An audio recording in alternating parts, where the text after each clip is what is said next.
ہم کریں گے ہر مظلوم کی حمایت۔ بسم اللہ الرحمن الرحیم۔ السلام علیکم، میں ہوں حرین فاطمہ اور آپ دیکھ رہے ہیں حمایتی نیوز HD چینل۔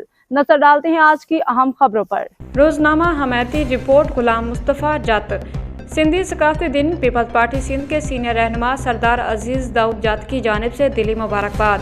سندھ بھر سمیت دنیا کے مختلف ممالک میں بسنے والے غیور اور محب وطن سندھی عوام کے لیے پاکستان پیپلز پارٹی سندھ کے سینئر رہنما سردار عزیز داؤد جت نے سندھی ثقافتی دن کے موقع پر پرخلوص مبارکباد کا پیغام جاری کیا۔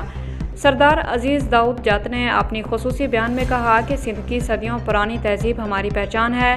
کلچر ڈے محض ایک تہوار نہیں بلکہ اپنی روایت، اپنی دھرتی اور اپنی شناخت سے محبت کا دن ہے۔ انہوں نے کہا کہ سندھی ثقافت امن، محبت، رواداری اور بھائی چارے کا حسین امتزاج ہے۔ سندھ کے لوگ اپنی زبان، اپنی دھرتی اور اپنی روایات سے گہری وابستگی رکھنے والے انتہائی وفادار اور بااصول قوم ہیں۔ سردار عزیز داؤد جت نے مزید کہا کہ اجرک، ٹوپی اور پٹکا صرف ثقافتی نشانات نہیں بلکہ سندھ کی عظمت، شان اور تاریخی پہچان ہیں۔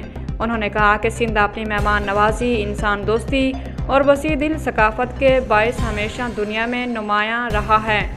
اپنے پیغام میں انہوں نے نوجوان نسل کو مخاطب کرتے ہوئے کہا کہ نوجوانوں کو چاہیے کہ اپنی تاریخ، ورثے اور ثقافت پر فخر کریں اور اسے دنیا بھر میں متعارف کریں تاکہ سندھی تہذیب کا روشن چہرہ عالمی سطح پر اجاگر ہو سکے۔ آخر میں سردار عزیز داؤد جت نے کہا کہ کلچر ڈے ہمیں اس عہد کی تجدید کرواتا ہے کہ ہم اپنی ثقافت، اقدار، زبان اور دھرتی کے ورثے کو بھرپور تحفظ جاری رکھیں گے۔ اب تک کے لیے اتنا ہی۔ مزید خبروں اور اپڈیٹ سے باخبر رہنے کے لیے دیکھتے رہیں حمایتی نیوز HD چینل۔